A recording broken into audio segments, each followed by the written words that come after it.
Good evening, everyone. My name's Colin. I'm the DM for the game of Skyrim 10 AD. Our game is set 10 years after the destruction of Alduin the World Eater at the hands of the Dragonborn. However, it is not the Dragonborn's tale we are here to tell. We have 4 new intrepid travelers, 3 of them brand new to Skyrim. None of them have been here before. And 1 guide, as it were, to escort them around the town and show them the ins and outs and, the inns and the gorges. So I'd like to introduce our characters at the moment. And if you'd like to introduce yourselves in the order of your armor rating. So what's your armor rating? I'm 14. God, mine's got to be super low, whatever it is. Mine's 18. 17. Yeah, 14 as well. Go ahead, Victor, and I'll follow right behind you. So we're going bottom to top, you're saying, Colin? Yes. Yes. Okay. Well, I'm Victor. My character's name is Septimus Vulpin, otherwise known as Mouse. He is the one resident of Skyrim. He grew up on a small farm, at least until he was around 14. He is originally an Imperial, but was brought to Skyrim when he was very, very young. His parents were killed. He grew up with his aunt on a small farm near Whiterun. She was killed in a bandit raid when he was about 14, and he lived on the streets and sometimes in Honor Hall until he was old enough to go out on his own. He's a rogue class, currently level 2. He has a background of an urchin, if you're a D&D aficionado, and that's about it. That's all I'm going to say about him right now. Awesome. Thank you very much, Mouse. And then we have Botty Greengrove. Bati is a wood elf, young and sassy, quick to act more than think first. Inspired by the great stories of old of the Dragonborn that she's heard these last 10 years since passing. Very inspired.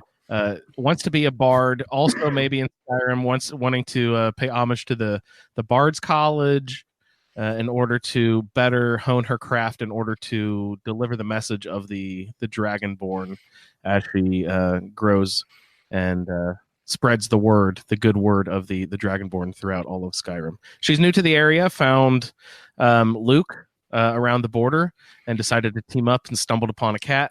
And now they're all best of buds, heading out into Skyrim for more adventure. Awesome. Thank you, Buddy. And Andrew?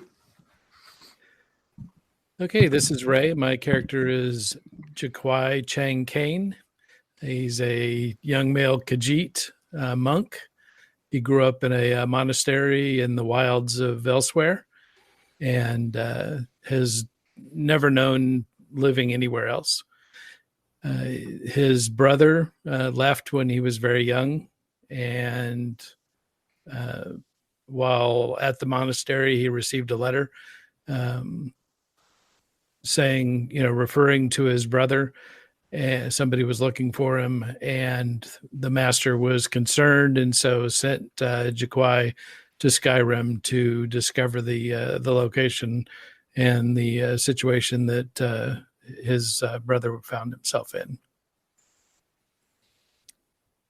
Excellent. And lastly, but definitely not leastly. Thank you. This is Pat here. I'm playing the character of Luke Icewalker, who's fitting that he's on the other end of this from Mouse, because he's the opposite of Mouse in many other respects. Whereas Mouse is slim and small and quiet and sneaky, Luke is large and Nordic and clanky, given the heavy armor he wears. He is also the opposite in that he was a Nord who has never before now been to Skyrim. He grew up in Cyrodiil as the child of Nordic refugees who fled the troubles in Skyrim in the early days of the Skyrim Civil War. He went through some adventures, some of which have been talked about, some of which have not been talked about, and wound up in a monastery of Kinnereth. He tends to refer to her as Kinnereth rather than Kine. And a few weeks ago, a couple months ago now, maybe, he received an inspiration to travel to Skyrim. He hooked up with Body at the local inn, knowing that she was interested in going to Skyrim. There they met Jaquai and encountered Mouse, and again, he feels very much spiritually compelled to be here, and feels like he is literally doing his God's work by what he's doing right now in this mission. Amazing. Thank you, and welcome everybody. Thank you for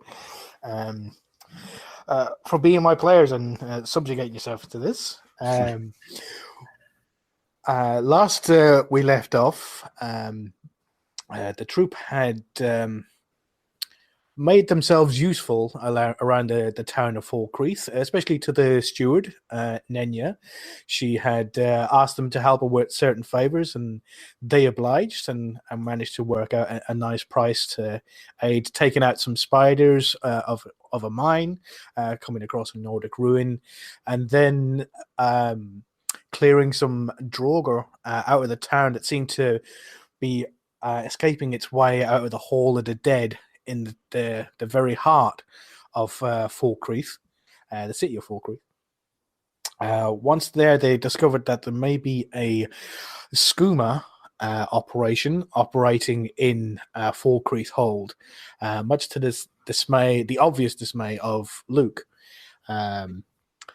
With some great deductive reasoning from Mouse of a letter that he found inside the Hall of the Dead, the catacombs below the Hall of the Dead. They discovered that they might have found the location, possibly being Helgen.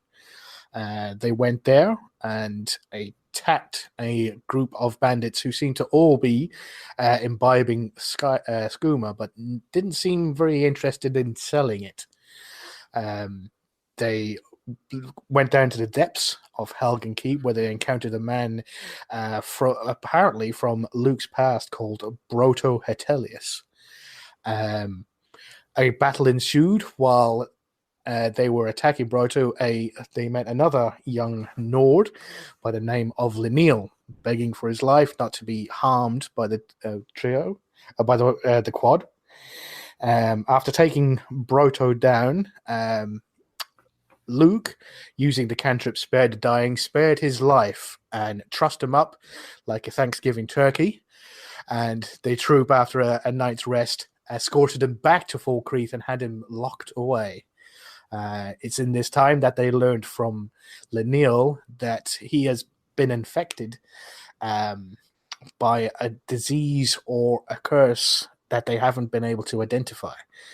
And judging what happened to the last person who had this in Falkreath jail, the outcome of this disease is not a good one.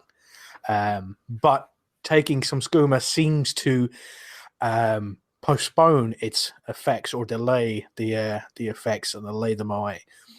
So with this information from Lineal, he wanted them to help him free his Aniki, his older brother, who was being held in a different location.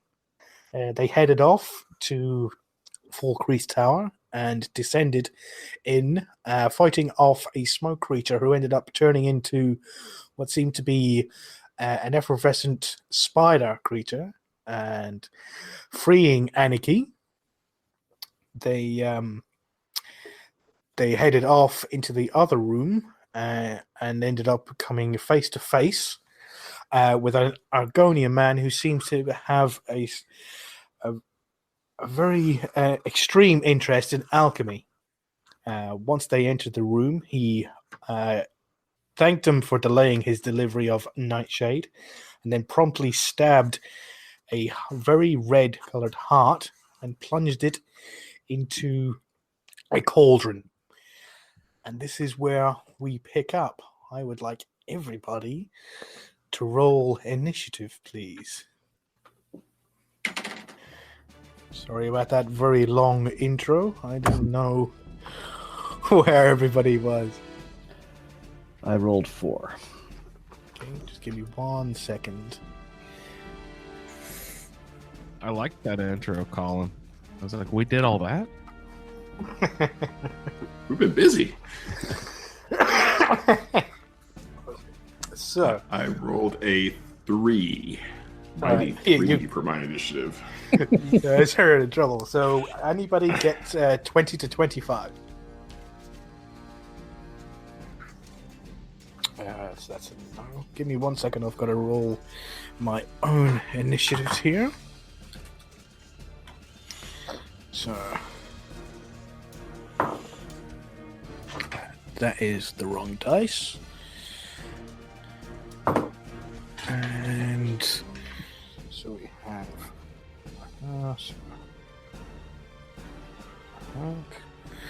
and then there is going to be Anarchy.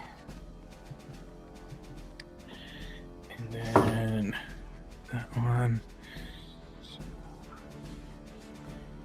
there's money. And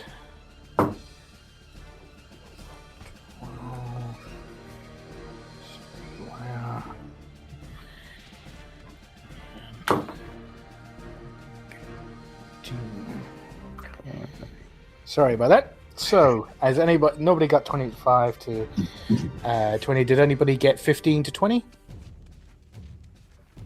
Ooh. So that's going to be Anarchy.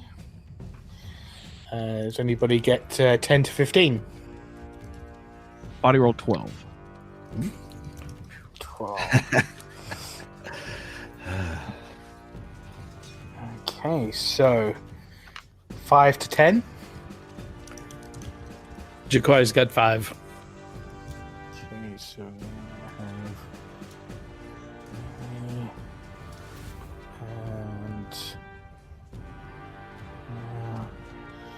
and then we have Jaquai and so 1 to 5. I rolled a 4. Mouse. And a 3 from Luke. So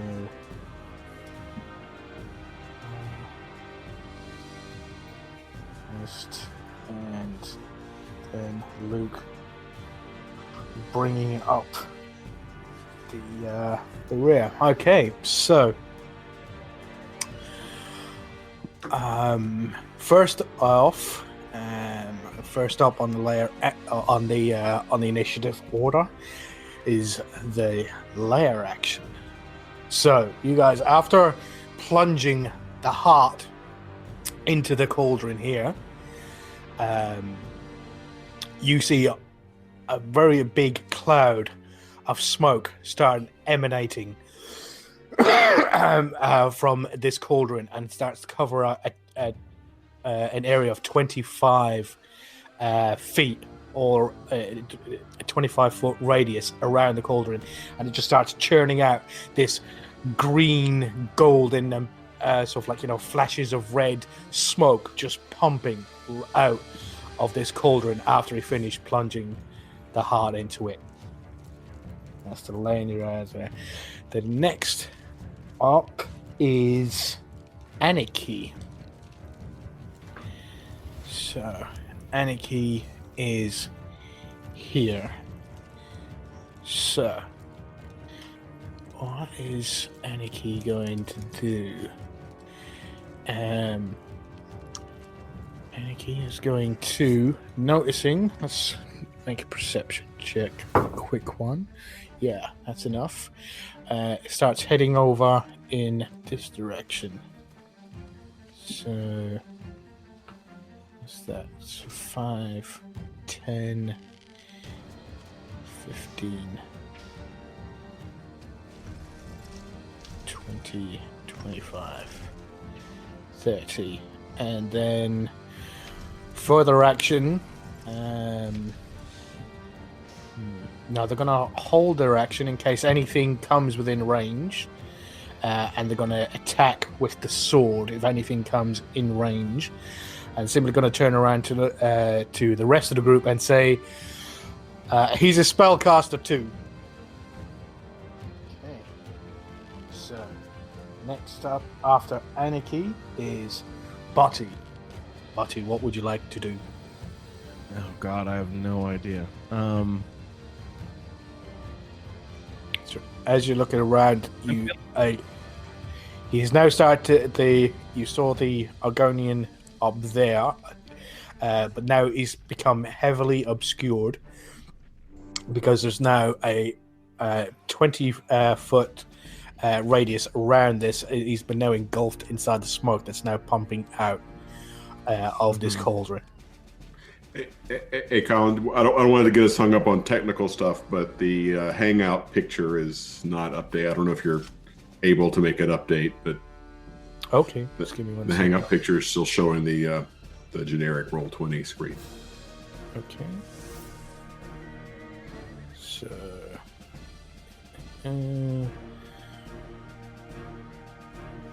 why hasn't that changed? You guys can see the. Yep. Yeah, I can see it fine. Yeah, in my own Roll20, I can see it. Yeah.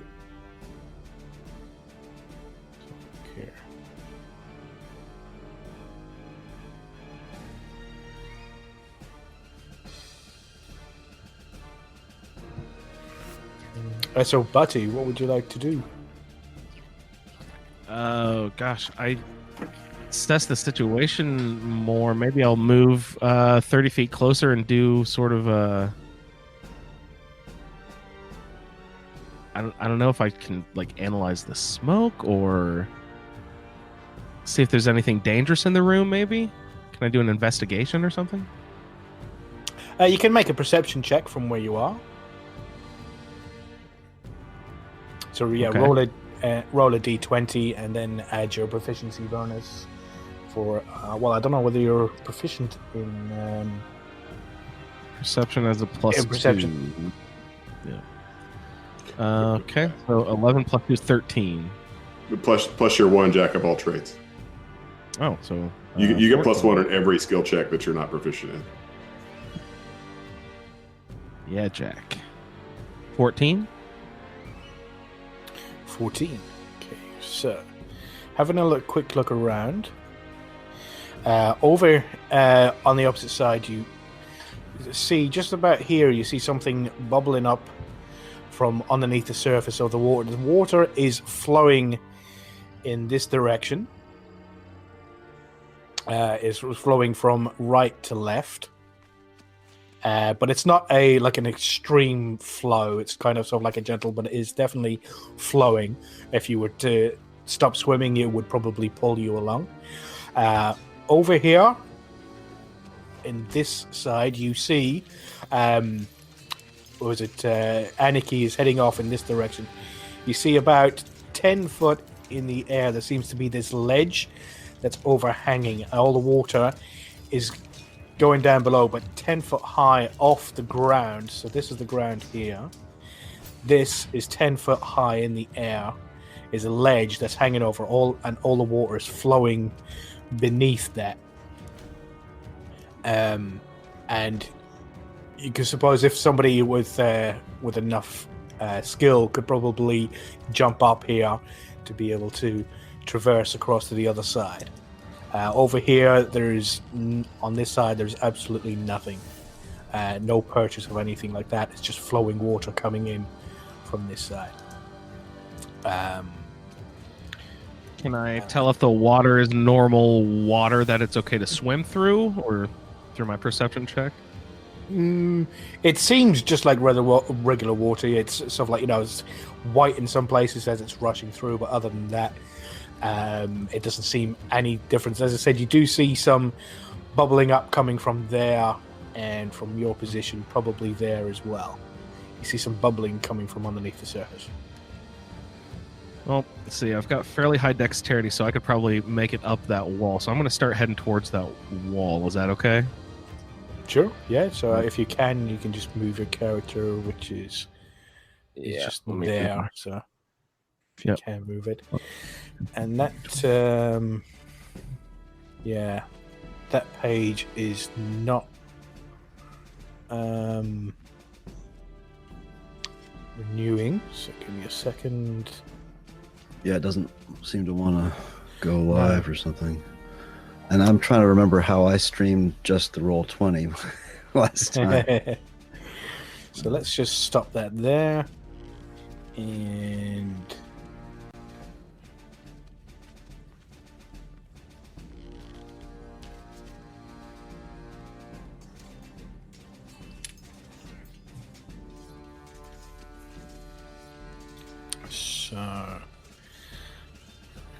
so Butty, have you moved? Sorry, I've had to move things around. Yeah, I moved about 30 feet. Yeah, that perception check would have taken up your action. Okay, so I can't. No movement then. That is your movement. As your action, you can't. That was your perception, so to have a good look around to get a good assess of the situation. Fine. And next up, we have Lenny, and Lenny is just going to follow suit, and he's going to go 5, 10, 15, 20, 25, 30. He's going to head off in this situation, moving himself just in front of Anarchy, and he's having a good stare across river. He has no what should we call it? No ranged weapons, no ranged attacks, and again, he just holds his action just in case anything is going to lunge out at him. After that, we have Jaquai. Okay, Jaquai is going to move forward.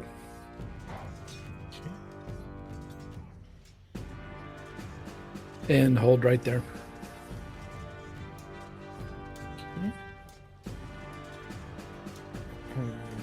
Second. And you move there. You can, if you wanted to, you can use your action to move another 40 foot if you wanted to, or you can hold your action in case something attacks for you, or yeah, I'll hold my action just in case anything comes at you. No worries. And so after Jaquai, I'm sorry. Got there. I think it's Mouse. Yep, it's Mouse and the Alchemist. Give me 1 second. Let me just check the Alchemist's dexterity. What's your dexterity, Mouse?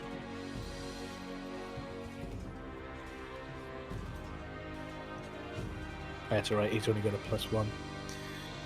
So you go first, Mouse. You're muted, Victor. Oh, apologies. Yeah, I'm pretty high dexterity. I'm still trying to figure. I'm going to try to stream this with from OBS as soon as. So let's see. I'm going to use both my action and my bonus action to move as fast as I can. Okay. Sure. So that will see 5, 10, 15, 50, 55, 60. That'll move me to here. I'm going to dash across the back of the room as low and quietly as possible. Now that I'm in the glowing light of that brazier that's right there.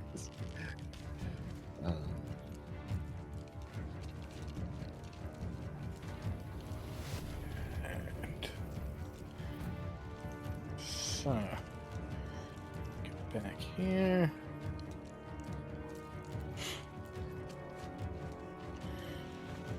Sorry, I'm trying to sort out the other map as well for the viewers. So, you're moving along there. You can spend your bonus action. So you move there and then you spend your action. You can also spend your bonus action to dash, and you can move another 30 if you want.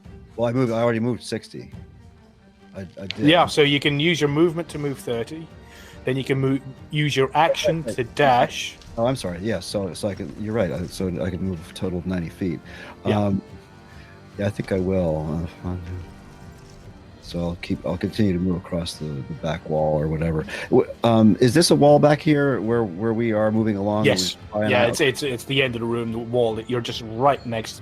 Sort of like your shoulder is sort of like touching the wall as you're sliding along at the back, trying to keep out of range of anything that probably be thrown at you. Okay. And that's everything. Yeah. That's everything for me.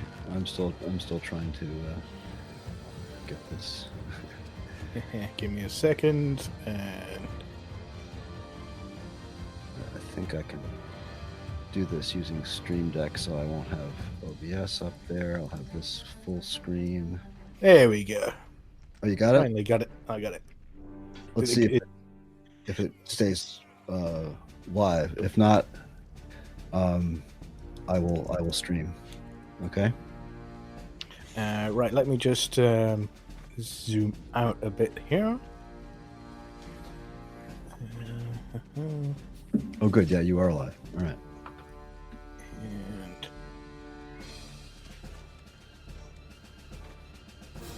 there we go. Move this down.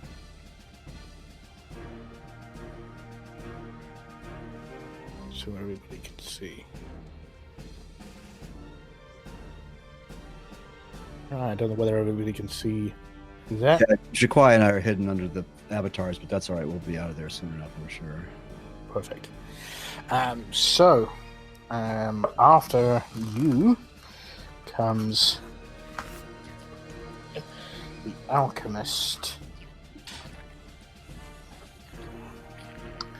and let's have a look and see what he's going to do. Oh, for the love! Now I know why it won't let me have two windows open at the same time. Okay. You want me to stream it on OBS then? If you can. Oh, wait, no, I'm in the wrong window. Don't worry. Oh. Give me a second. Too many windows. This damn Nordic technology, it just... Yeah. So, let me have a quick check. See. because it runs on need. So, Not that there's anything wrong with it. Yeah, well, no. That's okay. Just before we went live, I blew the circuit breaker for everything, just turning on my microwave. So thank God for uninterruptible power supplies.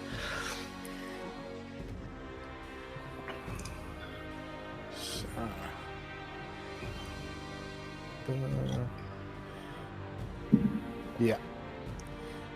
So, the alchemist moves around the table and he goes 5, 10, 15, 20 to there, and then dives straight into the water. Of course. Damn Argonians. And straight down, and you start to see a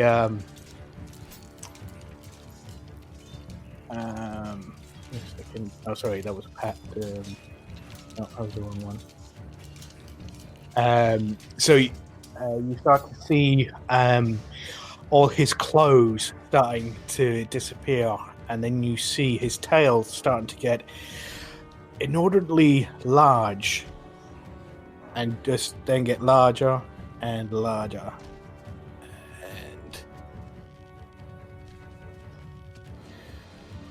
disappears underneath, and then reappears Oh. at the top, and then uses the last 10 of his movement to move. It's 5, 10, and moves to there. And then he uses his action to move forward. 5, 10, 15, 20, and stops there. So after that, we have Luke. Luke, you're up. And Luke could not be happier that it appears that this guy wants to turn this into a physical battle. This is so let's see. All right, that was very surprising. So let me totally rethinking what I was going to do. So that's 10, 20, 30. And let's see if I get the little ruler thing. Is that the ruler thing? Yeah. So I can go 10, 20, 30. Okay, and that's within 30 feet. Cool. All right, so Luke's action will be to move. Let's see, now I'm going to go back to moving. 10, 20, 30. And that puts him within range of the critter. And I haven't cast this one in a while. I'm pretty sure it's just the basic cantrip. Yeah, just the basic Sacred Flame cantrip, which is only, which is 60 feet. That's a dex save, right? That is correct. It is a dexterity save. Well, he rolled a 17, so I think he passed. Son of a crocodile.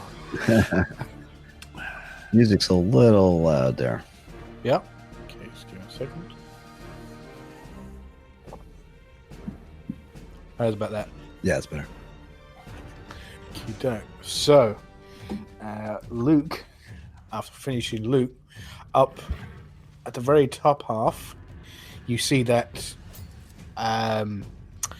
sort of like, purplish hue spider again along the ceiling start to walk towards 5, 10, 15, 20, and it's walking on the ceiling of the room.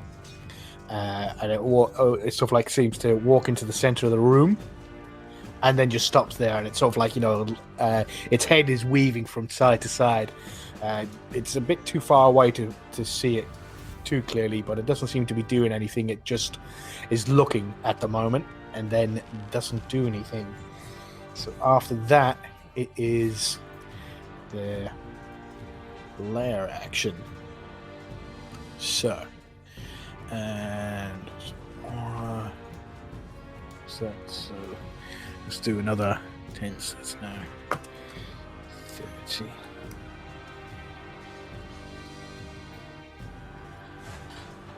So, the cauldron up at the top, the smoke there that it's producing is now spread out into a 30-foot radius around it and starts filling the room with this green smoke that has sparks of gold and red inside the smoke as it starts to sort of like a sort of, it kind of looks like a thunderstorm of smoke as it starts to sort of like billow out and cover the room, seemingly having no effect on the spider creature up here at the top. So after that, we have Anarchy. Anarchy, seeing that, so it's the 5, 10, 15,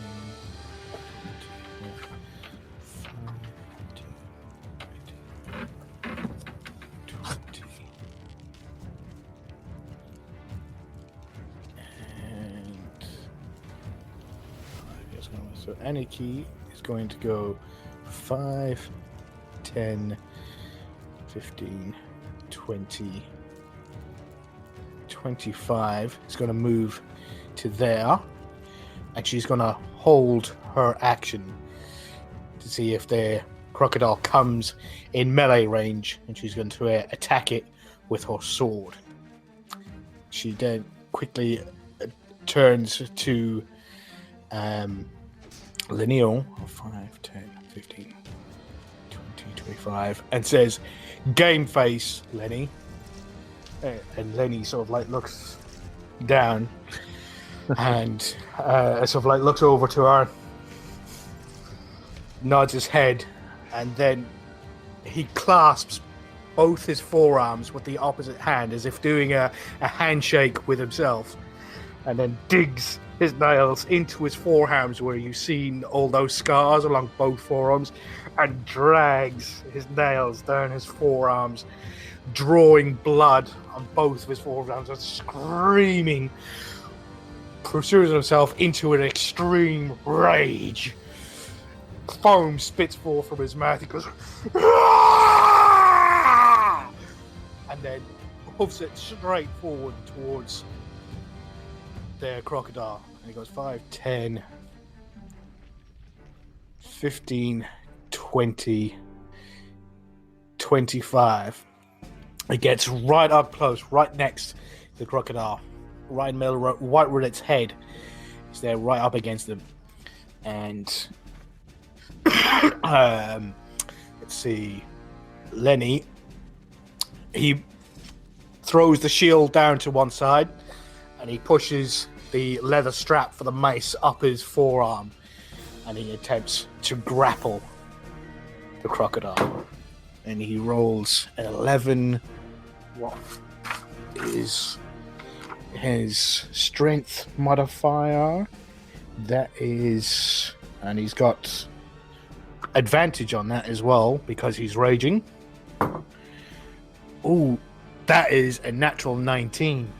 So now it's going to be contested by the crocodile. See if it can escape it, and that is a 4. So Lenny, you see, dip down right into the river and grab hold of the crocodile's head, its snout inside, and just grabs hold of it and lifts it right up and puts it into a headlock, bearing down and holding it in place. The crocodile is now restrained. So, let's see. He's got 5 bits of movement. He's going to try and drag. Oh no, he can't because it takes half his movement to try and drag something else. So he's just there. He's grabbed hold of the crocodile, and he's just holding it in place so it can't move. So next up is Jaquai. Okay. Jaquai is going to move 5, 10,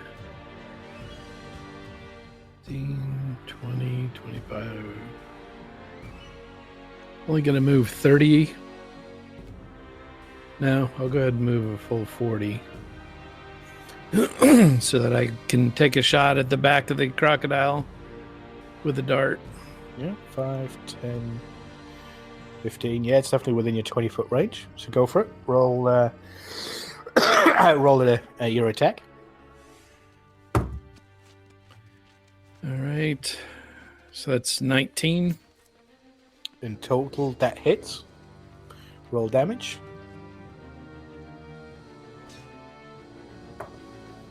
And that's 10. 10. Oh, no, wait, sorry. That was my claw dice. Yeah. I need my dart dice.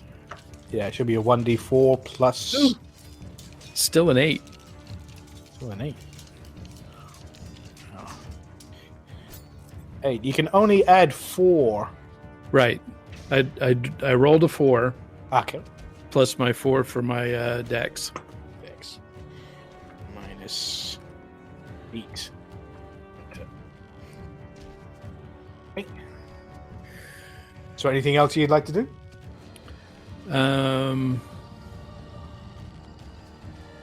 So I'd like to try to hit it again. Does that work with the darts or just the claws? No, that's just the claws, just when you're in melee range. Okay. Then I'll hold steady. Okay. After that, we have Mouse.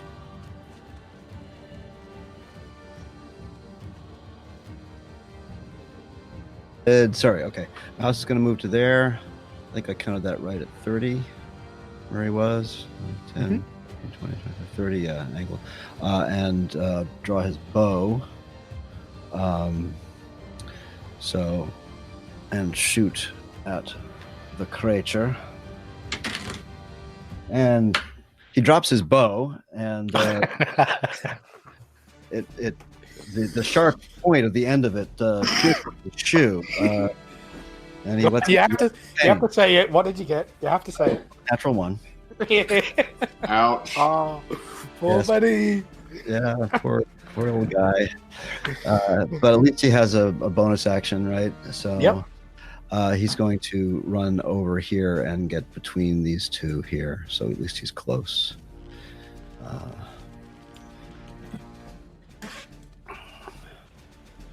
So, the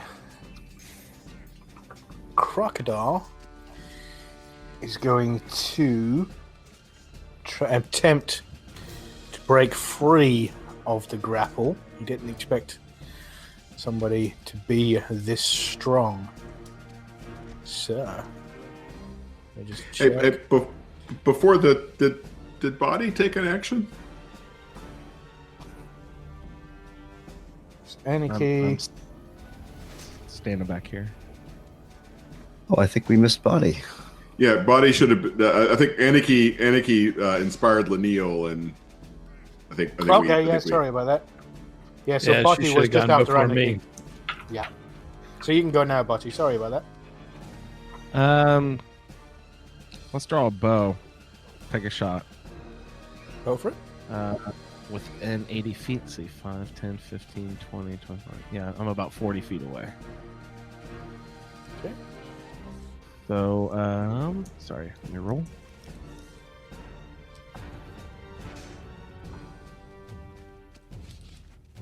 Ooh, natural 16. And archery, sorry. What else would I add to that? +5, 3 and 2. And you rolled a 15, 20. so you hit, so you can.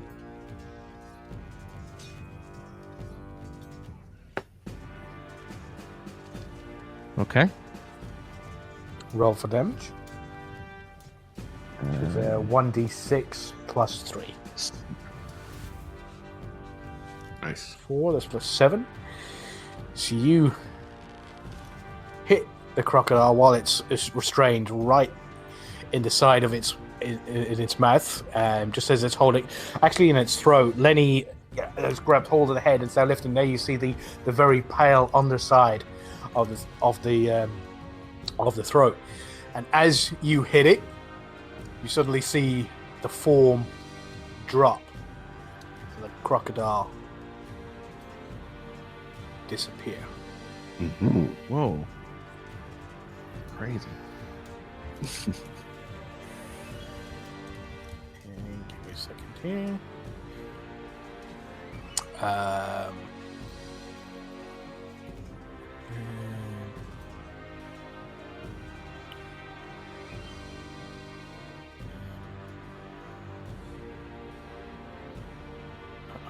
Something's gone wrong somewhere.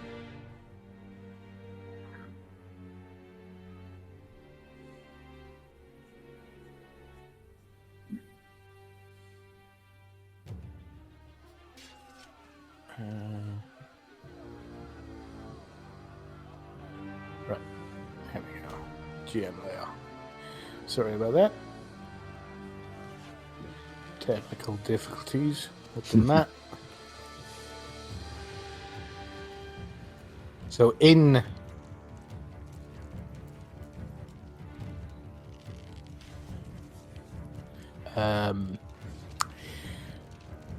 Laniel's grasp, you see the turtle.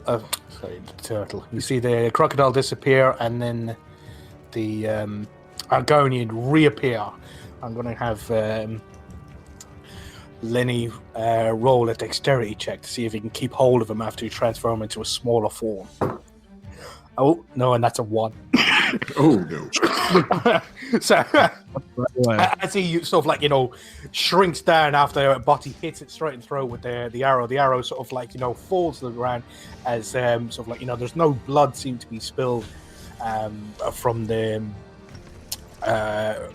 crocodile, but you've done enough damage to destroy the form that had previously been taken by the Argonian, and then slips back into his Argonian form, and his black robes coming back out into his appearance, and he sort of like splashes down into the into that area just there. The crocodile has disappeared on the Argonian's back, right? Nope. Crocodile came back. Ah, okay. So I'm using the wrong one. We're imagining the Argonian being there. Yeah. So. The Argonian has put on weight. So. Clearly, I shouldn't have gotten so close to Lanil. I brought the aura of the one.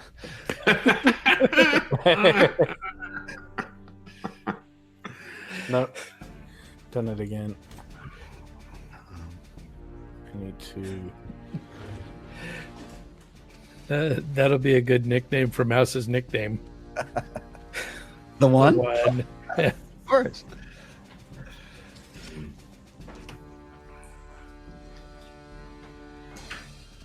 There we go. Sorry about that. So the Argonian now splashes down into the water, and after that it was then Kwai went, and Mouse has already gone, and then it's the alchemist's turn. So, judging with the amount of people there, he gets up and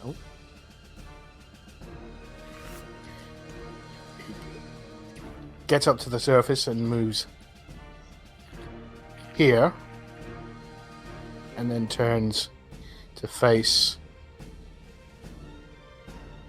about there,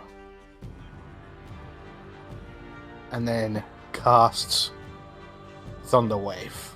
Ouch. As you've seen Luke do many times before, he holds his hands outside and murmuring a few words, and then with a bright smile smashes his palms together as a spark ignites in between his palms, and then this in a 15-foot cube, so 5, 10, 15, so that's going to get George, Lenny, and Mouse. And let me just... Oh, no. That is...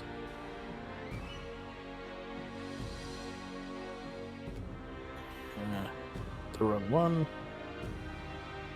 There we go. True Golf, Crusade, Rectangle, and also Thunderwave. So that is... Doesn't say how many dice is Thunderwave, Pat. It is 4. 2d8. Let's see.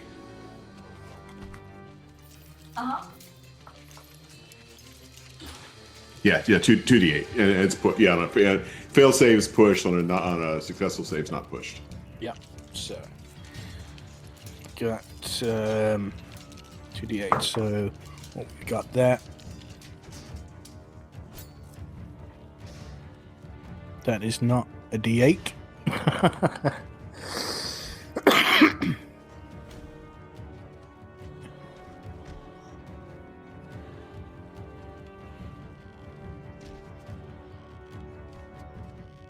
Oh, it is a d8.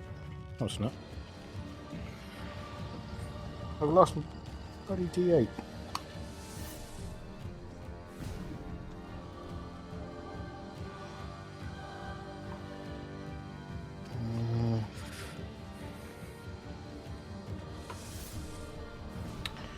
I'll just do it on the bloody thing. So, 2d8.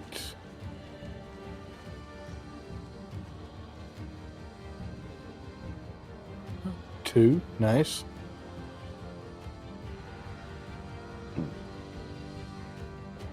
And a 3. So you got to make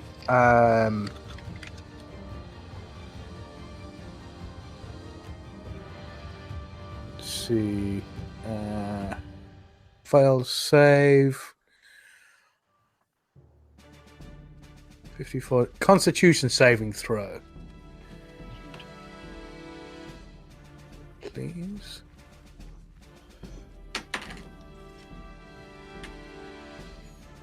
That's a D20, right? Yep. Yep. And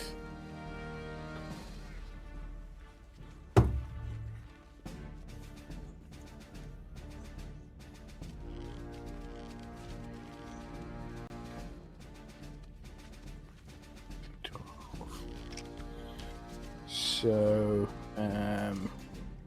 the new and thingy, so that is a 6. So Lanil fails, but with a 13, Aniki succeeds. All right, I rolled a 13 as well for Mouse. 13. Yep. So you succeed. So you're not pushed 10 feet away, but Lanil is. So he goes 5, 10, and he takes, what was that, 5 points of damage? Yeah, it was fun. 2d8. Yeah, 2d8. 5. Yeah. Do we all take the 5 even though we don't get pushed? No, you take half that, so you take, round it down, so you take 2 points of damage. Alrighty.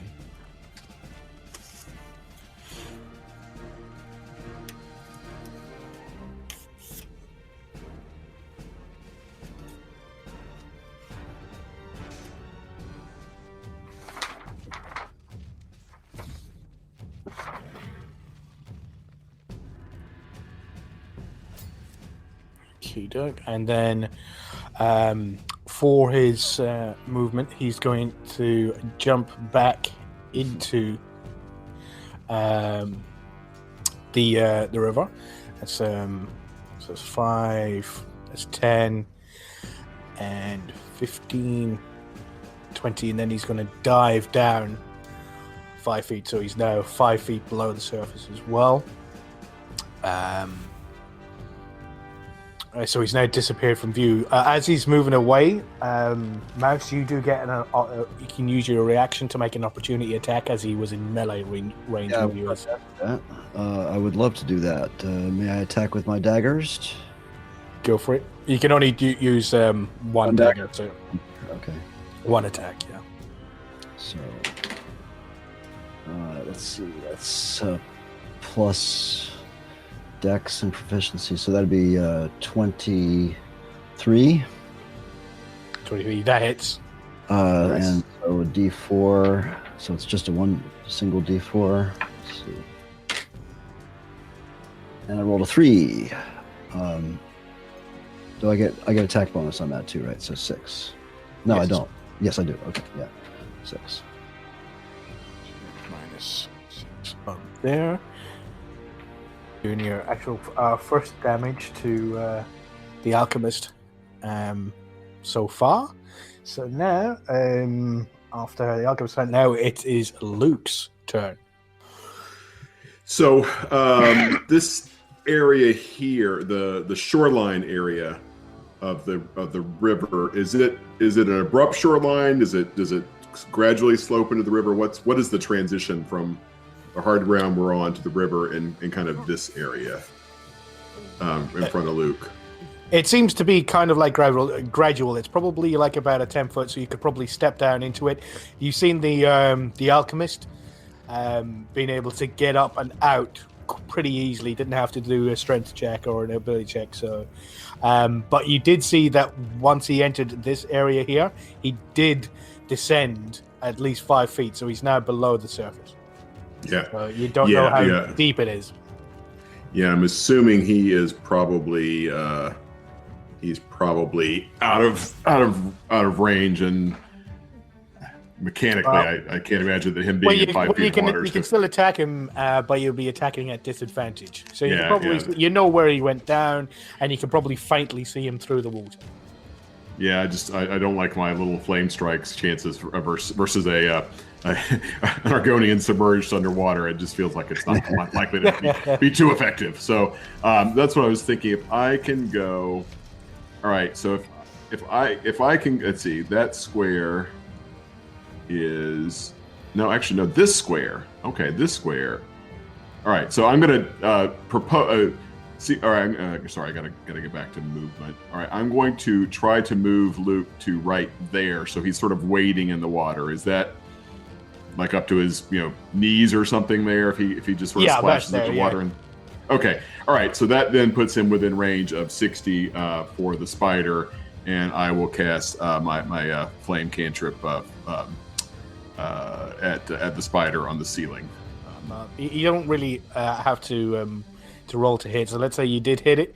As you pass it, it doesn't move because it's a dexterity save to see if it avoids it, but it doesn't even move, and your sacred flame just disappears right through it. It lays on it and then disappears and just falls, like casts right through it as if there was nothing there. Okay. So that's your action. Is there? That's your action. Did you have a bonus action, or is that? I don't have a bonus action. Let's see. It's remind me how. So I had to move 10 feet. Do I get my balance of movement after? So you can move your remaining 20. All right. So I'm going to then move. Given that the spider is not a concern, I will move that 10.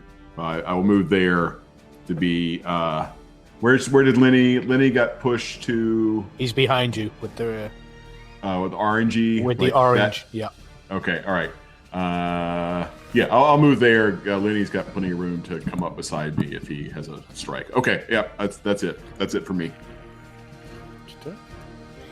And after Luke, now it's the spider's turn, and it doesn't move. It just sort of like it's kind of like moving back and forth and sort of like it's kind of swaying as it's looking at you all upside down, seemingly very interested in what's happening, what's going on. After that, it is the layer and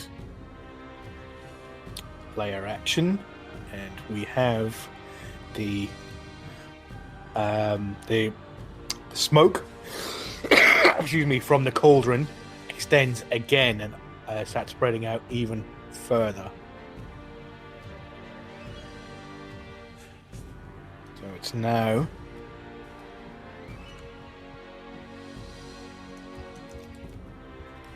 coming right here. So the edge of the smoke is to there. Trying to aim anything through it, it's going to be attacking at disadvantage if you're trying to fire into it or anything into it. But it's all the cloud of smoke is now extended to there. So after that, it is Anarchy. So Anarchy, want to move 5, 10, 15,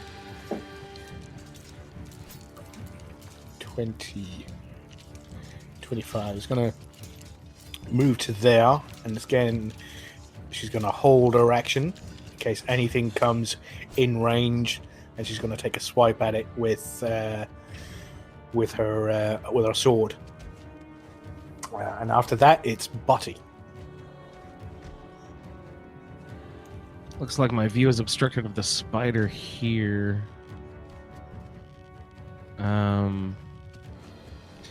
And his flames went right through it. Huh. Yeah, you should have said this earlier, but no, the spider, it can see you, but you can't see the spider anymore. It's been watching you, but cannot see. Yeah, because it's inside. I forgot to realize that's inside the smoke cloud. Mm-hmm.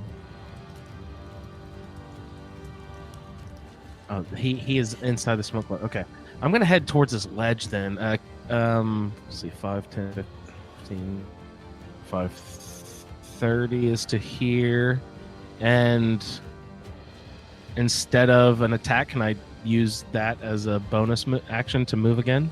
Yes, you can. You can use your action to move another 30. So you're dashing. So 5, 10, 15, 20, 25, 30. Now let's stay back here. I don't want to take a risk of getting in that cloud.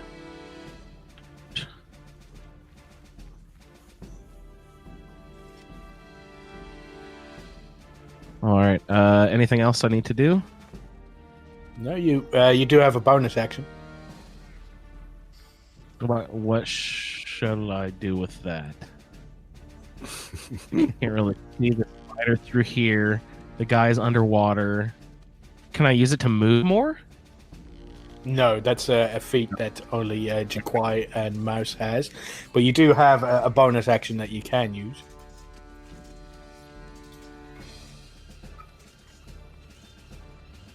I don't even... Inspiration bonus action? Yeah. There we inspiration. go. Yeah, let's inspire somebody. Who's closest at Luke? You look like you're up here in the muck. You have not gone this round? I have not gone this round, correct. Okay, so I will see. Oh, wait, is there a range to that? He might be out of range. No, my recollection is it's pretty wide. I think we've had this come up before. I think. Okay. Colin, do you remember? I think it's pretty. Yeah. Not too sure. Let me just check. It's either 30 or 60. 5, 10, or it's 20, 25, 30. See Yeah, or he's hear. about 5, right? Yeah. So how about 60. Bard? It's on 60. Okay, good. All right. 60, yes. So let's sing a song of Luke's childhood that he told Body that he used to like. Oh, nice touch. Yeah, love it. Yeah. Awesome. So you take a 1d6 inspiration die that you can use for an attack roll or saving throw in the next 10 minutes. Nice, lovely. Okay, so after Botty is Lenny. So Lenny, seeing as that there's not much for him to do if he hasn't been able to whirl at him. So he basically wants in his rage fuel state, especially after getting hit with that, he's going to move 5, 10, 15, 20.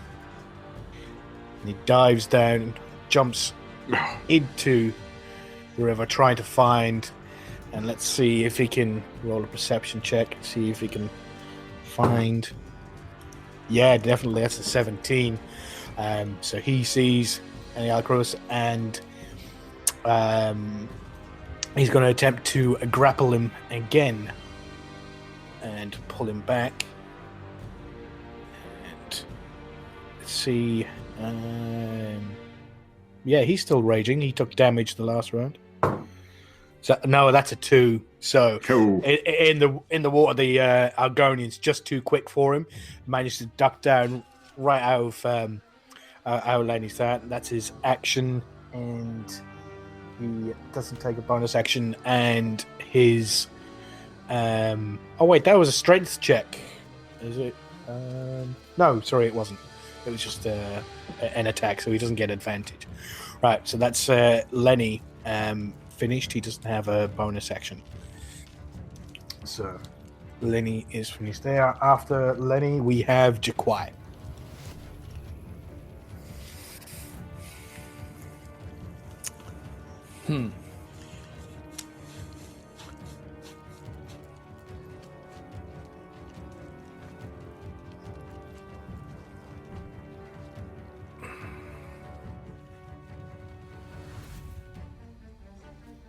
So Jaquai is going to... Okay, so is this area over here accessible? You have to make either an acrobatics check or an athletics check. So if you want to, this is 10 foot from the floor. So the floor is here. And then here, this is a ledge that's sticking out of the top of the wall. Seemingly destroyed by the water flowing through it, and half the wall is fallen down and sort of like, created all these rocks down there. So the water has managed to get in through all the rocks, but it's all sort of like jagged rock down here. But this is like a 5 foot ledge. No, sorry, about a 2.5 foot ledge that's sticking out of the side of the wall, but it's 10 foot high. So you'll either take an acrobatics check to jump up and hang from it with your hands, or an athletics check if you want to jump up and pull yourself up so you're standing on it.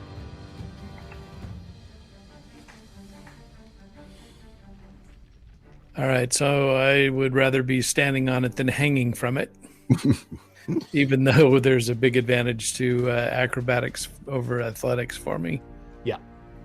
So so make an athletics check for me, please.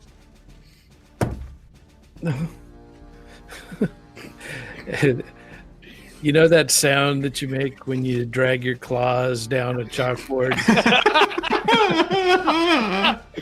Yeah, and with your really good ears, it's especially painful. Yeah. So I made it to about 8 feet and dragged myself slowly down the rest of the way. I rolled a 1. The oral one. Yes. Woof. So you, as you get up there, you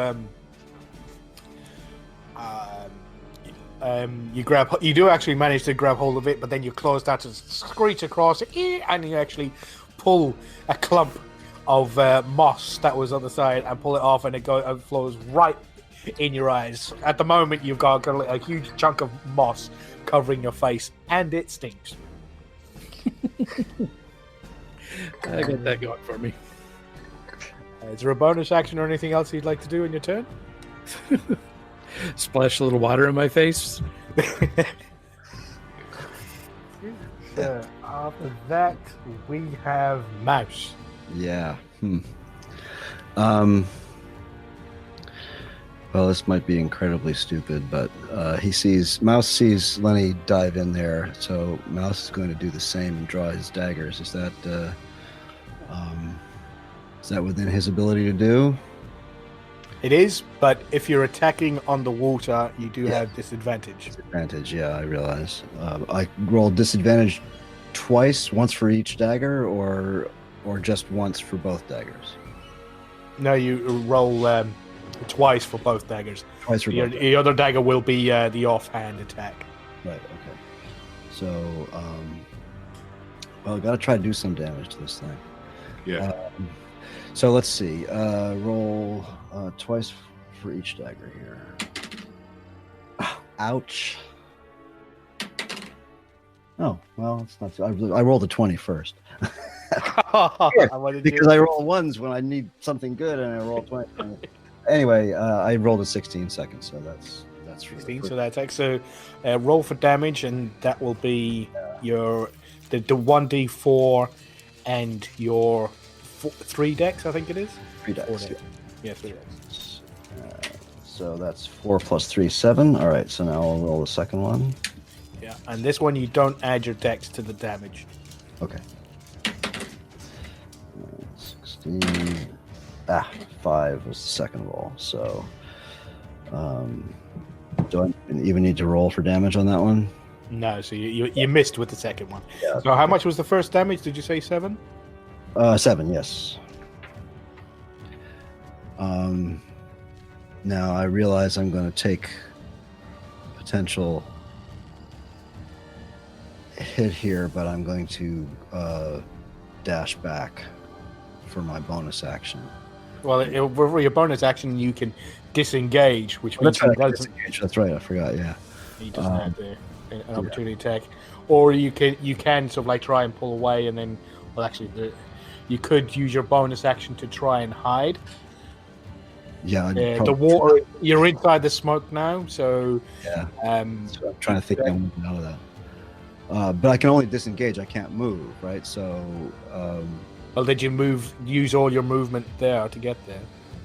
no, I only used 10 feet of it, right? Yeah, so you can move away and then sort of like incur an opportunity attack, but then use your bonus action to hide, or you can use your bonus action to disengage and then move away without the fear of incurring a... Oh, I can. Okay, I wasn't sure if that's right. So I don't use it all. So I will use the disengage and then move back. Let's say I move 10 to get there. So 15, 20, 25. I'm going to move back here to that spot right there. Get out of the water. Or is my movement halved in the water though? Yeah, well, there it's not. Oh, because that's there it is, oh, no. but it wasn't that big of a deal. You were sort of like, it's just coming up to your waist. Yeah. There's up to your knees. So from there, now it is the alchemist's turn. And let's see, he is going to use his wild shape ability again. It's for the second and last time.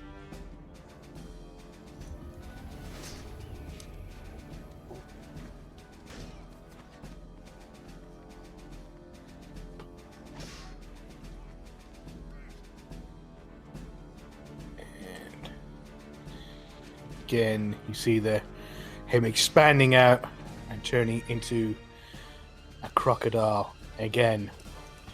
And he is going to latch onto Lenny, so he's going to attack Lenny. So roll the 20, and that is 10 plus 3, I believe. Plus 4, so that's 14. And Lenny's is got an armor class of 12 because he's just enclosed. He's got no armor on or anything like that. So he latches onto Lenny. You see the jaws come springing out and latch onto Lenny's arm and onto his side. The mouth is big enough to grab hold of this big chunk of Lenny's shoulder. And then he's going to use his movement to pull Lenny underneath the water. So let's roll for damage first. And that is... reach 5, which is 1d10 plus 2 piercing. So... d10.